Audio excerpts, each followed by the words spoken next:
What is up, guys? It's Carbonyl Dota, and this is going to be hopefully kind of a new series, something I like just put out every once in a while, and it's going to be focused on breaking down a particular side lane matchup. So what I mean is walking you through everything that I consider given the 4 heroes that are in a particular side lane. So I'm just going to use myself as examples. I'll show my own games. I'll do it from different positions. It'll be every position except for mid that you can talk about this from and how you should be thinking about this from.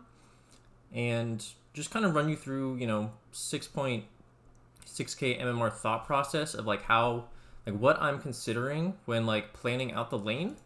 And, and then I'll kind of show you what my plan is, how I think it should go. And then I'll show you how it does go. And then we can talk about if it went according to plan or not, because I'm not perfect at this, but this is something that you need to do to be playing at this level. And this is something that is if you're a ancient or divine player, this is something a lot of ancient divine players don't do. They need to kind of start doing to get into that next level.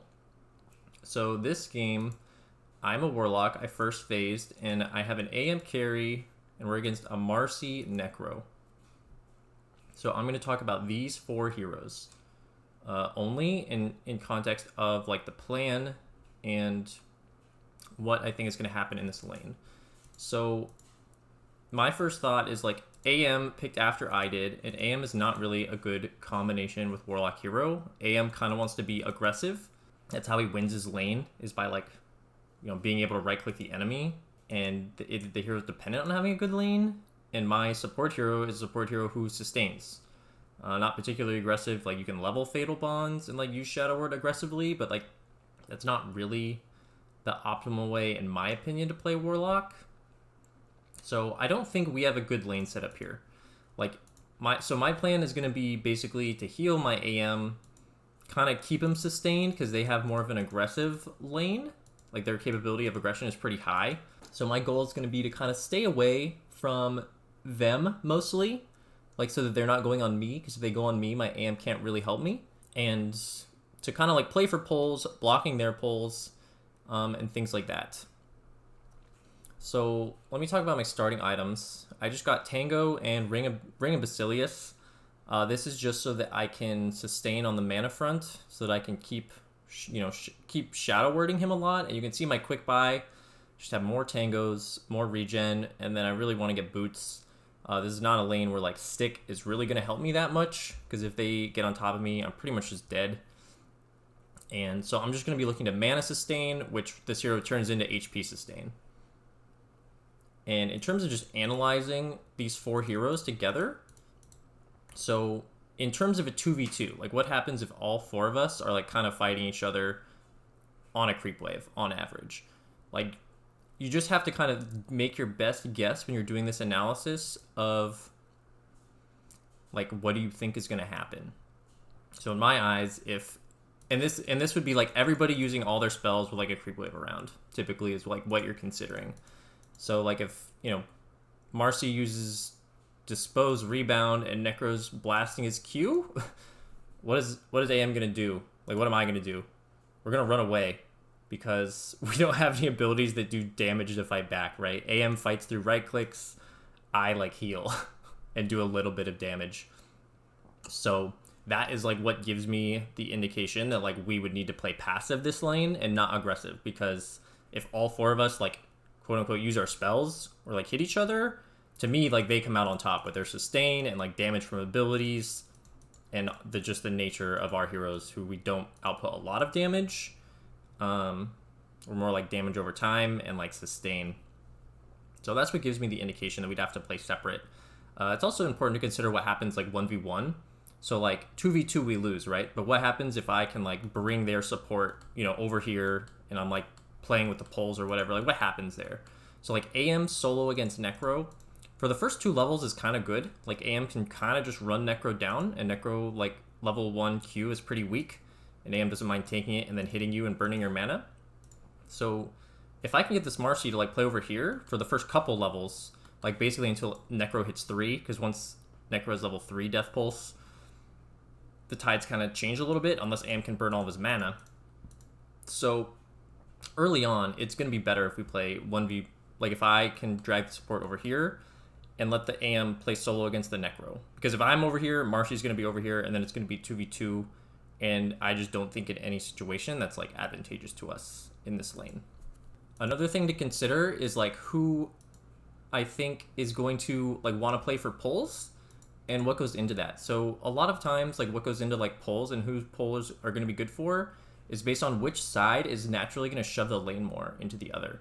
So like a necro naturally keeps the lane shoved with his Q. Like his Q just heals his own units, damages the other units, and all other things being equal, a necro will tend to shove the wave into the enemy tower. When the offlane combination shoves the lane into the tower more, typically the carry can kind of safely farm under tower. If you're like a ranged squishy carry, sometimes that's bad and you can get dove, but most melee heroes are kind of okay with that. When the offlane duo pushes harder, whether you have a Caudle, a Bristle, you're like Necro, Underlord, you are going to be looking to get this pull off to then pull the lane back and make the carry have to get out of position. Because like we said, all things being equal, usually melee carries are fine with last hitting under their tower. So I put a sentry down because I am predicting that they are going to be shoving the lane into us, and if I can prevent them from getting this pull off, my AM should have a decent enough time, especially if I'm like dumping heals into him. Maybe giving him a tango. He started 6 tangos. I think his item build is pretty reasonable. So it is really important for me in this lane, considering, their natural game plan of, using their spells, it's going to naturally shove into the tower, and they would want to pull to like fix that. And the Necro would like to be laning back here, right? And have AM like kind of need to walk up and be out of position. So me blocking this is really important. And to consider the small camp in the scenario, because they're constantly going to be shoving the lane in, the small camp is not quite as important for our side because usually you don't need to pull a ton from the small camp as support if they're constantly pushing the lane into you. In fact, in some cases, it's kind of a grief. It sets up a dive, sets up that the enemy can like dive. If your own creeps are like over here while there's like 4 creeps under the tower, the enemies can sometimes dive. So sometimes it's just bad. You'll see in this lane that I do end up pulling a little bit from the small camp, but it's not a lot, and it's mostly if the lane somehow does manage to like get further up. One of the last things to consider is when this lane is going to end. Like as any position, as any of these 4 heroes, like you'd want to have an idea based on this lane of like when you like when is this tower maybe going to fall? Like when is the support going to rotate away? Like is the carry going to leave to go jungle at some point? Like what is the lane ending typically going to look like? In lower MMR games, it just takes longer because like people are really bad at CS and aren't playing optimally, and it just takes longer to like do anything.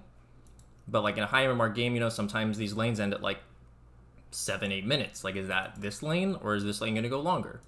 So AM, and a lot of times this will be determined by like what the core wants.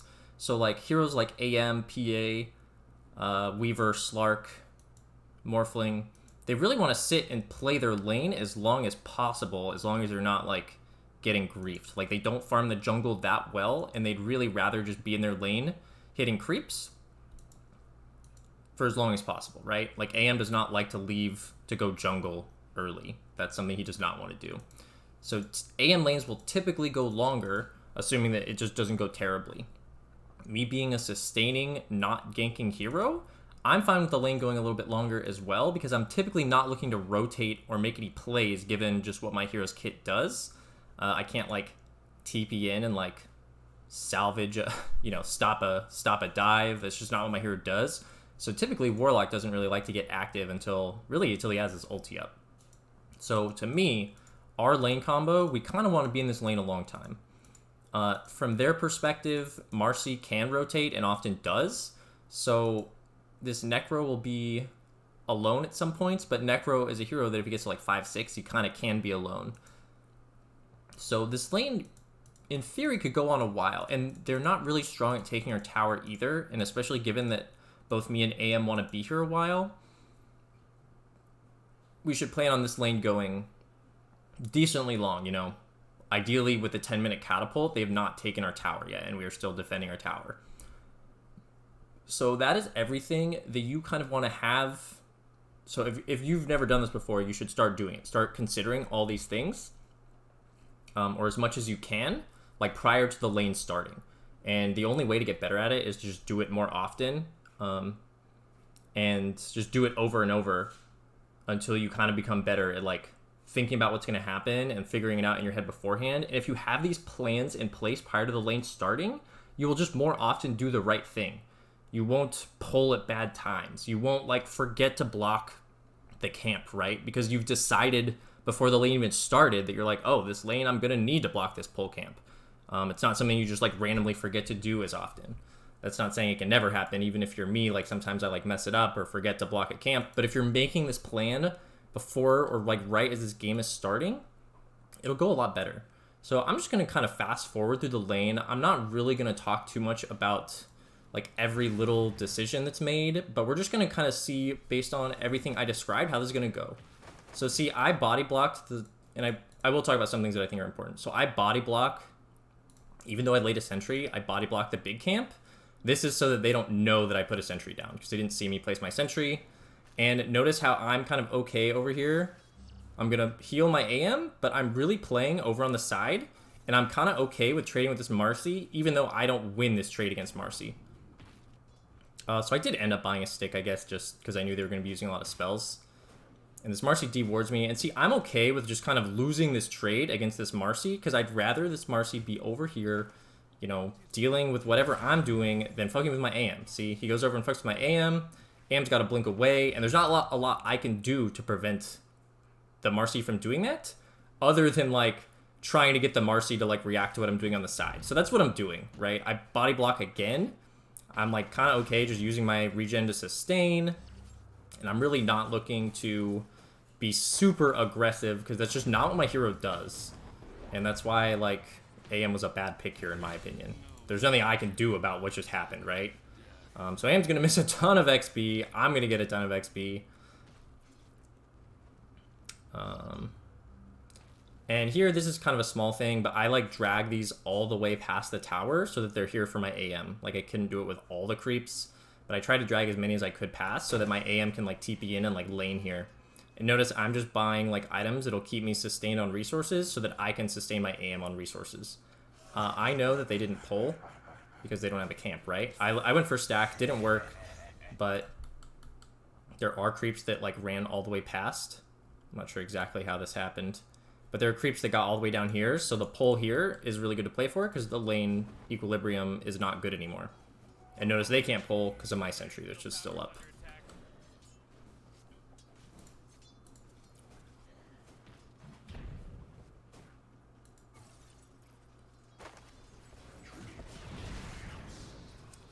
So there, the Marci just didn't have a ton of regen, so I was happier being a little aggressive. Like if this hero gets... This hero's right-click animation is pretty good, so if you can right-click them like for free and they can't really do anything, it is good to do that. But typically, like if Marci has like full HP or something, it's not going to be good for me to do that. So notice I'm just kind of like healing the AM, looking to stay out of XP range, letting my AM get free CS under the tower. And continually and notice how they are shoving it in. So what I thought would happen is basically correct. They are shoving it in. And so they haven't been able to pull, which is really good. And here, my AM's going for some aggressive plays. So like I do what I can. And basically because that Disposey blocked it, it works out. And we actually do get a kill on the Marci. I'm sitting here waiting to heal my AM. We get another kill on Necro. And here I'm just going to look to pull again, right? I think the Marci blocked here, so I can't. But once the pull is ready, I will look to pull. So I am gonna like just get this rune here. This is just I only do this because I had time and there was nothing else to do, right? This pull wasn't set up. So I just came to like see if I could secure this rune. This is just a play of opportunity. I wouldn't like recommend doing plays like this on Warlock a lot, but it does work out. So that's pretty nice. And this was at the expense of getting the pull at 6:15, but securing the 6-minute rune is super important. And, you know, they had died in the AM lane, so I was hoping you'd be okay. It's not a guarantee that that was going to work out or the AM wouldn't, like, get super harassed. And you notice, like, while I was gone, Necro came back with full resources and now AM's at, like, half HP, right? This is just going to happen. Sometimes your carry will feed if you're low MMR because they're bad. But, you know, I did all I could. Now I'm going to heal him back up, so sustain's decent. And here, this pull is a huge grief. Notice this. So I wasn't paying enough attention to the equilibrium. I just got back to this lane and hadn't really been checking out what was going on. And they end up having like 8 creeps under our tower, which sets up this dive for them. And this is just my fault. I shouldn't have pulled. And what would have happened is these 4 creeps would have met these 4 creeps, and they're much less comfortable diving because, you know, their creeps are going to die faster, and then they'll be more susceptible to being hit by the tower. Luckily, our Earth Spirit rotates in, but if he hadn't, you know, my AM probably would have died there.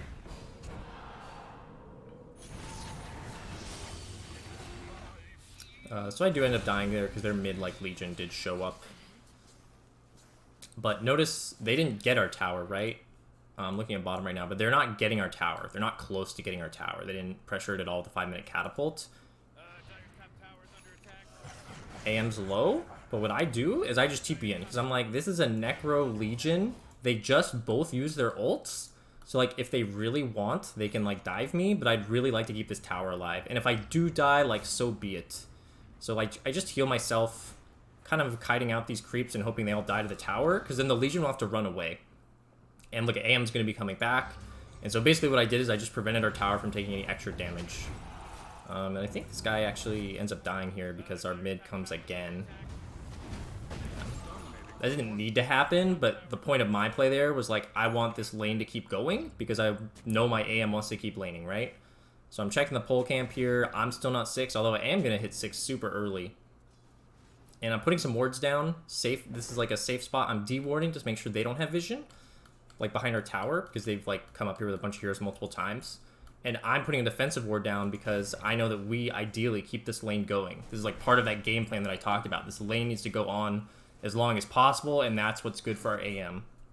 Like, our AM's not doing great on the CS, but like him sitting here in this lane right now getting free CS is much better than if he had to like jungle right now.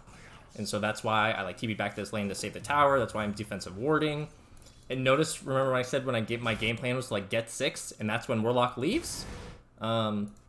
You know, AM's got, he doesn't even have his Ring of Health, which is kind of sad. Ideally, he'd have his Ring of Health here. So item build is very weird. Or his skill build, I mean. We were not being aggressive in that lane, but for some reason maxed mana burn anyways, which I don't think is really good. But here, now that I'm 6, I'm going to look to leave. Like, there's not too much I can do if I'm still here with AM, like having my ult, other than like die to like a Legion or a Necro again. Like, I just kind of die to their heroes if I'm like caught out, and AM is not a hero that wants to like defend or save his support. So with my 6, I just look to move to the aggressive part of the map. I kind of wanted to smoke my mid here, and I didn't quite get him in it, and they might have seen it anyways. But I just look to walk bottom. Unfortunately, my Dawnbreaker kind of like feeds before I get here, but this is where I'm going to end this video. But you can see it basically went according to how like I thought it would go based on the plan that I came up with in my head. And hopefully this, like me walking through all the things that I was thinking about in the lane, kind of help you see like why it ended up going the way it went. And these are the things that are going to make you a good laner. Like, did our lane go well? Like, no. Like, we still kind of lost our lane, and I just attribute that mostly to like the fact that it was just a bad matchup, and this AM pick I don't think was very good. We do end up losing this game. But I think, like, given the 4 heroes in the lane, I played it to the best of my abilities. I don't think there was anything I really could have done differently. I'm happy with, like, I had the sustain to, like, keep healing my AM pretty much off cooldown when he needed it. We kept our tower alive past 10 minutes. And, you know, all things considered, I feel like this lane went about as well as it could, given, like, the 4 heroes that were in that lane. So let me know what you think about this video, and if you want to see more. I'm, like, kind of hoping to make a decent amount of these, because I think this concept and like thinking about lanes is super important to like actually having good lanes. Like, if you're not thinking about these things, like whether your lane goes well or not is kind of up to chance. I think, like, if you're able to think about these things and have a kind of coherent plan for how the lane is going to go, you will just, your lanes will just go so much better. Because if you know your lane, if you know you're going to be strong, you know to be aggressive all the time. But if you know that your lane's going to suck, like, you need to have some sort of like plan for like how you think it's going to go and like what you can do to mitigate it, right? Like, they never got this pull off. And that really helped like the AM not have to get too out of position.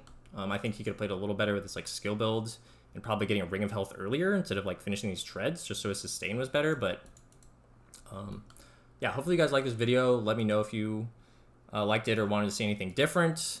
And I'll try and give it like a different flavor lane in the next video.